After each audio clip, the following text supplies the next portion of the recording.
Selamat pagi Oma dan Opa. Selamat beribadah melalui channel YouTube GBW Peniel DKI Jakarta. Marilah kita berdiri dan kita akan menyanyi himne Pelkat PKLU.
Oma dan Opa, sebelum kita mulai dalam ibadah Pelkat PKLU ini, sesaat kita bersatu.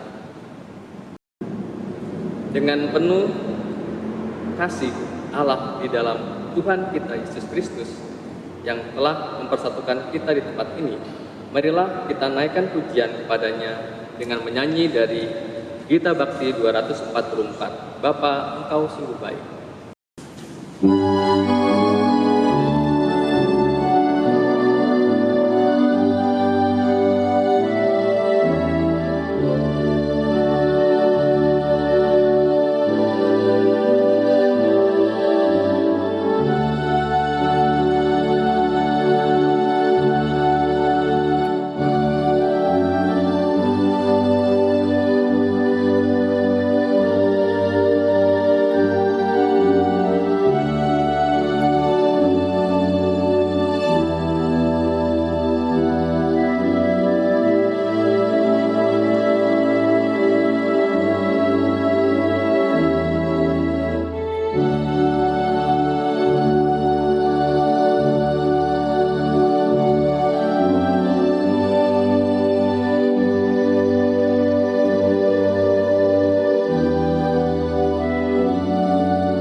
Opa dan Oma yang Tuhan Yesus kasihi, mari kita siapkan bacaan Alkitab dari Lukas pasal 18 ayatnya yang pertama sampai ayatnya yang ke-8.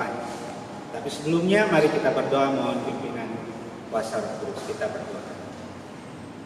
Allah Bapa Tuhan kami dalam Yesus Kristus, di saat pagi hari yang indah ini, kami selaku Persekutuan Pelkat PKLU ada di saat ini di rumah kami masing-masing untuk mempersiapkan diri kami untuk membaca dan merenungkan firman Tuhan. Untuk itu mari Tuhan kuasai kami dengan kuasa Roh Kudus-Mu, agar firman Tuhan ini boleh kami pahami dan boleh kami lakukan dalam kehidupan kami tiap-tiap hari. Bersabdalah Tuhan, kami siap mendengarkan. Amin. Mari kita akan membaca secara bersama-sama Lukas pasal 18 ayatnya yang pertama sampai ayatnya yang ke-8. Perumpamaan tentang hakim yang tak benar. Yesus mengatakan suatu perumpamaan kepada mereka untuk menegaskan bahwa mereka harus selalu berdoa dengan tidak jemu-jemu. Katanya, dalam sebuah kota ada seorang hakim yang tidak takut akan Allah dan tidak menghormati seorang pun. Dan di kota itu ada seorang janda yang selalu datang kepada hakim itu dan berkata, "Belalah aku terhadap lawanku." Beberapa waktu lamanya hakim itu menolak, tetapi kemudian ia berkata dalam hatinya, "Walaupun aku tidak takut akan Allah dan tidak menghormati seorang pun, namun karena janda ini menyusahkan aku, baiklah aku membenarkan dia, supaya jangan terus saja ia datang dan akhirnya menyerang aku." Kata Tuhan, "Camkanlah apa yang dikatakan hakim yang lalim itu. Tidakkah Allah akan membenarkan orang-orang pilihannya yang siang malam berseru-seru kepadanya? Dan adakah ia mengulur-ngulur waktu sebelum menolong mereka? Aku berkata kepadamu, ia akan segera membenarkan mereka. Akan tetapi, jika anak manusia itu datang, adakah ia mendapati iman di bumi?" Demikian pembacaan Alkitab. Terpujilah Kristus, Hosiana.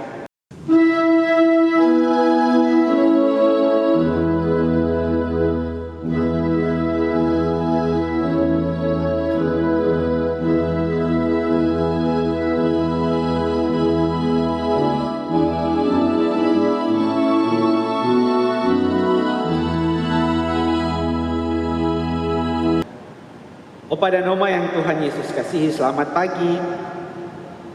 Dalam Minggu Prapaskah yang kedua, kita belajar bersama dari Alkitab, khususnya dalam Injil Lukas pasal 18 ayatnya yang pertama dan ayatnya sampai ayat yang ke-8, tentang perumpamaan Yesus hakim yang tak benar. Mengapa hakim ini dikatakan tidak benar? Dalam cerita ini Tuhan Yesus menceritakan bahwa di sebuah kota ada seorang hakim yang tidak takut Tuhan dan tidak menghormati sesama. Sungguh suatu sikap dan cara hidup yang cenderung untuk diri sendiri. Melupakan Tuhan dan sesama adalah sikap hidup yang egois. Dan cerita ini berlanjut dengan kisah seorang janda yang seringkali datang kepada hakim yang tidak benar itu untuk membelah haknya. Awalnya hakim ini menolak, tapi kemudian dia berpikir daripada janda ini terus-menerus merepotkannya, lebih baik dia menolong saja janda itu. Motivasi menolong hakim ini bisa dikatakan karena dia punya tujuan agar dia tidak dirugikan, bukan murni untuk menolong janda itu. Bacaan ini bisa kita lihat di ayat 2 sampai ayatnya yang ke-5. Opa dan Oma yang Tuhan Yesus kasihi, perumpamaan ini berlanjut di ayatnya yang ke-6 dan ke-8 yang menekankan pada kemahakuasaan Allah sebagai hakim yang adil dan berhati mulia, yang sanggup membalas siapa saja, bukan hanya janda tadi, tetapi siapa saja yang datang membawa persoalannya kepada Tuhan. Allah mampu menolong, namun penegasan pada ayat 8b bagian akhir dikatakan bahwa adakah ia mendapati iman di bumi? Ayat ini merupakan ayat refleksi bagi kita yang hendak menggambarkan bahwa ketika Allah belum menjawab atau bahkan ketika Allah sudah menolong kita, apakah kita terus beriman kepada Tuhan? Kita tetap percaya kepada Tuhan? Apakah kita tetap yakin dan beriman kepada Tuhan ketika dalam hidup ini kita tidak hanya mengalami sukacita tetapi juga ada duka cita, ada pergumulan hidup, dan di tengah-tengah pergumulan itu apakah kita sungguh-sungguh tetap beriman kepada Tuhan? Sehingga di ayat itu dikatakan ayat 8b, adakah ia mendapati iman di bumi? Opa dan Oma yang Tuhan Yesus kasihi, sebab beriman kepada Tuhan berarti kita tetap yakin bahwa Tuhan selalu menyertai dan melakukan yang terbaik dalam setiap musim kehidupan kita, apapun situasinya. Termasuk dalam situasi ketika sekarang kita diperhadapkan dengan wabah virus corona. Apakah kita tetap yakin dan percaya bahwa Tuhan turut bekerja untuk mendatangkan kebaikan bagi setiap kita yang berserah kepadanya. Dan dalam bacaan ini seperti di ayat 8 katakan bahwa Tuhan akan segera membenarkan mereka, yakni orang-orang pilihan Allah yang berseru siang malam kepadanya. Artinya bahwa sebagai orang beriman kita harus terus berdoa dan berdoa sampai Tuhan menolong kita. Jangan sampai doa kita, komunikasi kita dengan Tuhan itu terputus hanya karena kita memiliki pola pikir yang keliru bahwa menganggap Tuhan sepertinya tidak mendengarkan doa kita. Opa oma yang Tuhan Yesus kasihi, gambaran seorang janda yang datang membawa persoalan atau permasalahannya kepada hakim yang tidak benar tadi, bisa jadi gambaran itu pun pernah menjadi bagian dalam kehidupan kita. Kadang kita salah atau keliru membawa persoalan atau pergumulan hidup kita. Kita tidak datang kepada Tuhan dalam doa, namun kita mengupayakan berbagai cara dengan semampu kita. Kita mencari pertolongan pada orang lain di luar Tuhan atau pada orang-orang tertentu yang bisa menolong kita. Kekeliruan dan kesalahan dalam memilih sumber solusi ini ibaratnya kita datang pada hakim yang tidak benar. Tidakkah Allah yang membenarkan orang-orang pilihannya yang berseru siang dan malam kepadanya? Tuhan pasti memperhatikan dan menjawab setiap doa kita. Mengapa mesti kita ragu ketika tantangan atau pergumulan hidup itu datang melanda kehidupan kita? Termasuk ketika kita mengalami pandemi COVID-19 dengan tengah wabah virus corona yang melanda dunia. Sudahkah kita menjadi orang-orang yang terus berseru siang dan malam sepanjang saat untuk Tuhan, mencari Tuhan dalam kebenarannya sehingga Tuhan berbelas kasih dan memberikan pertolongan bagi kita dan dunia? Ataukah kita sedang mencari hakim yang tidak benar? Atau kita bahkan menjadi hakim yang tidak benar dengan menyalahkan orang lain sebagai sumber masalah atau yang membawa wabah di tengah-tengah persekutuan kita atau kehidupan kita, lingkungan kita? Kepada Noma yang Tuhan Yesus kasih, saya percaya kepada Noma adalah orang tua yang luar biasa, yang senantiasa datang kepada Tuhan, mencari Tuhan sebagai sumber solusi dan sumber pertolongan, bukan mencari yang lain.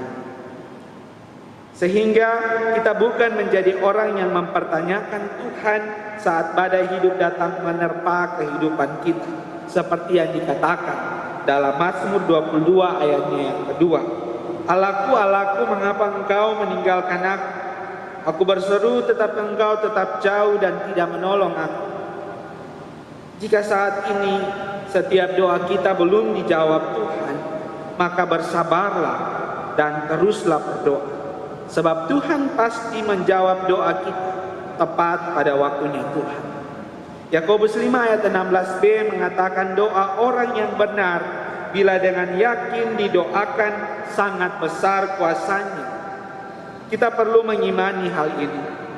Dan saya percaya pengalaman hidup dan pengalaman iman dari Opa dan Oma yang mengasihi Tuhan Yesus telah membuktikan hal itu. Nilai kehidupan inilah yang harusnya diteruskan kepada generasi penerus Opa dan Oma, untuk anak-anak, untuk menantu, cucu, atau cicit yang ada di lingkungan sekitar Opa dan Oma, atau kepada siapapun orang lain yang ada di sekitar situ. Sehingga hidup mengandalkan Tuhan, berdoa dengan tidak jemu-jemu di ayat yang pertama, atau mencari Tuhan siang dan malam di ayatnya yang ketujuh, itu menjadi bagian dalam kehidupan kita dalam setiap situasi hidup.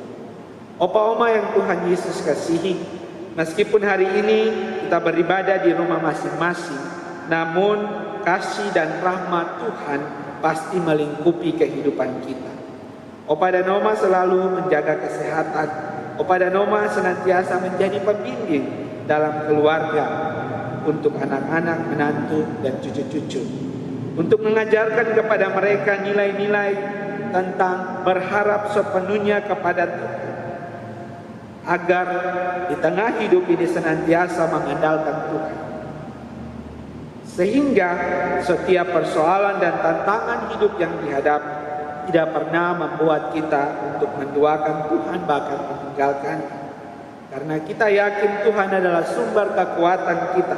Tuhanlah adalah sumber pertolongan kita. Sehingga kita tetap datang mencari Dia.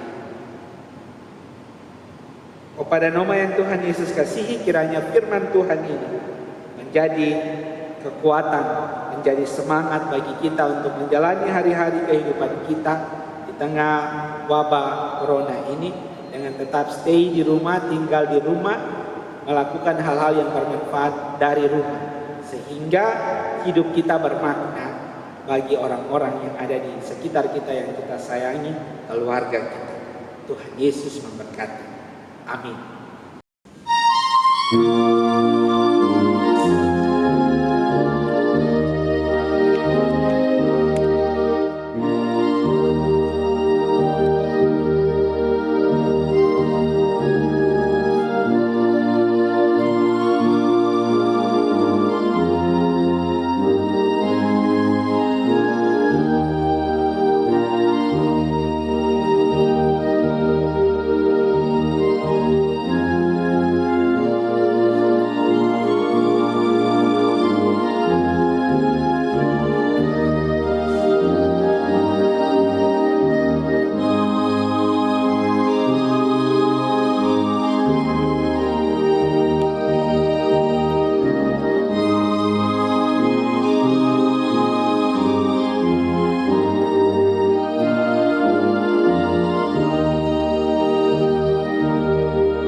Mari pada nama kita ada dalam doa syafaat, kita berdoa. Terpujilah Engkau Allah Maha Besar Tuhan kami, yang menuntun kami untuk datang mencari Tuhan dalam persekutuan kami LKT PKLU. Meskipun kami ada di rumah kami masing-masing, kami boleh bersama-sama sehati sepikir datang memuji dan menyembah Tuhan. Saat ini Tuhan, kami berucap syukur untuk firman Tuhan yang boleh kami dengar, boleh menjadi bagian dalam kehidupan kami, agar kami dalam setiap kehidupan ini kami senantiasa mengandalkan Tuhan sebagai sumber pertolongan kami. Kami tidak datang mencari hakim yang tidak benar, tapi kami menjadi pribadi-pribadi yang datang kepada Tuhan, yang tidak menjadi hakim bagi orang lain, agar kehidupan kami boleh berdampak positif bagi siapapun. Tuhan memberkati Opa dan Oma di rumah mereka masing-masing, dalam setiap kehidupan mereka, biar ada sukacita, damai sejahtera yang boleh mereka rasakan di tengah-tengah kehidupan keluarga mereka. Bapa dalam surga, saat ini kami berdoa bagi bangsa dan negara kami di tengah peristiwa atau wabah COVID-19 virus corona ini. Tuhan memberkati pemerintah, juga untuk tenaga medis, juga untuk TNI Polri yang bahu-membahu melakukan tugas dan tanggung jawab mereka. Khususnya untuk tenaga medis yang ada di garda terdepan, Tuhan memberkati, beri hikmat bagi mereka agar dapat menjalankan tugas mereka dengan baik, menolong setiap orang yang sedang dirawat di rumah sakit, agar mereka boleh sembuh dan bebas dari virus corona ini, Bapak. Bapak dalam surga juga memberkati pemerintah untuk melakukan langkah-langkah yang bijaksana yang boleh menolong kami agar keluar dari situasi ini. Persoalan pergumulan kami di tengah-tengah bangsa ini juga untuk erupsinya Gunung Merapi, Tuhan berkati, berikan kami pengharapan terus dalam Tuhan, agar dalam situasi-situasi ini kami tetap tidak ragu, tidak khawatir, tapi kami melakukan apa yang menjadi bagian kami, agar kami boleh terhindar dari hal-hal yang tidak kami inginkan. Dan Tuhan pasti senantiasa menyertai dan memberkati kami di tengah-tengah bangsa dan negara yang kami cintai, Indonesia. Bapa dalam surga, dalam persekutuan LKT PKLU ini juga kami berdoa bagi gereja kami GPB Bniel, Tuhan memberkati dalam setiap pelayanan, orang-orang yang memberi diri dalam pelayanan ini, Tuhan memberkati. Untuk presbiter, untuk unit-unit misioner, juga pengurus LKT PKLU di dalamnya, Tuhan memberkati. Panitia Paskah juga Tuhan memberkati, agar dalam pelayanan ini mereka boleh melakukan tugas dan tanggung jawab pelayanan yang Tuhan percayakan dengan baik. Khususnya untuk setiap program-program kerja yang ada di tengah-tengah jemaat ini, baik yang sudah terlaksana ataupun yang akan dilaksanakan, Tuhan campur kami di dalamnya. Bapa dalam surga, kami menyerahkan seluruh keberadaan kehidupan kami ke dalam tangan kasih Tuhan. Ini doa dan ungkapan syukur kami Bapa, ampuni segenap salah dosa kami. Dalam nama Tuhan Yesus kami bawa doa ini kepada Allah Bapa di surga. Tuhan sempurnakan doa kami dengan doa Bapa kami. Demikian. Bapa kami yang ada di surga, dikuduskanlah namamu, datanglah kerajaan-Mu, jadilah kehendak-Mu di bumi seperti di surga. Berikanlah kami pada hari ini makanan kami yang secukupnya, dan ampunilah kami akan segala kesalahan kami. Dan janganlah membawa kami ke dalam pencobaan, tetapi lepaskanlah kami daripada yang jahat.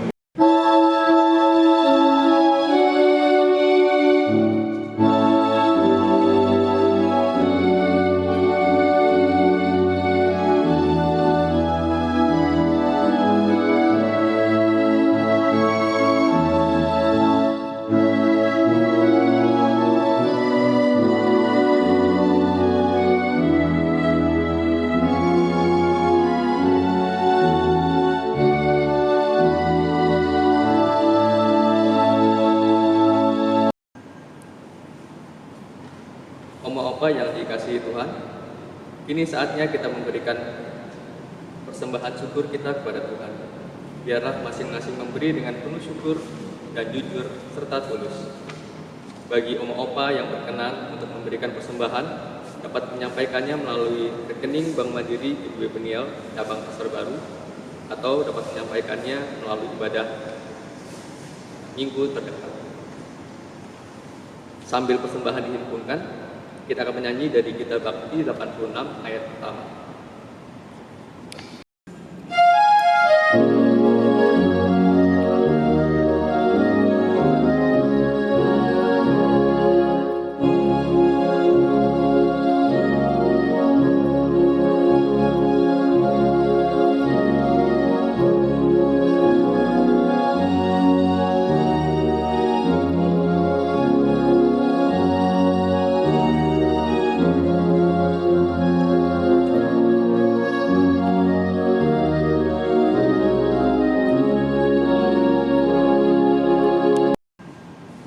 Oma-opa yang berkati Tuhan, marilah kita berdiri untuk mendoakan persembahan kita. Tuhan Yesus yang penuh kasih, terima kasih untuk berkat-berkat-Mu yang sudah kami terima sepanjang kehidupan kami. Dan saat ini kami mempersembahkan sebagian kecil dari berkat-Mu. Kiranya Engkau menguduskannya, sehingga dapat menjadi alat dalam pelayanan di gereja-Mu. Dalam nama anak-Mu Tuhan kami Yesus Kristus, kami berdoa dan mengucap syukur. Amin. Mari Opa dan Oma kita berdiri sebagai tanda kesiapan kita untuk kembali dalam kehidupan kita melakukan firman Tuhan yang telah kita dengar. Mari kita memuji Tuhan dari Gita Bakti 44 ayatnya yang pertama. Mengalir dalam hatiku.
Pada nama yang Tuhan Yesus kasihi, arahkanlah hatimu kepada Tuhan dan terimalah berkat-Nya. Allah sumber pengharapan memenuhi Opa dan Oma dengan segala sukacita dan damai sejahtera dalam iman, supaya oleh kekuatan Roh Kudus, Opa dan Oma berlimpah-limpah dalam pengharapan.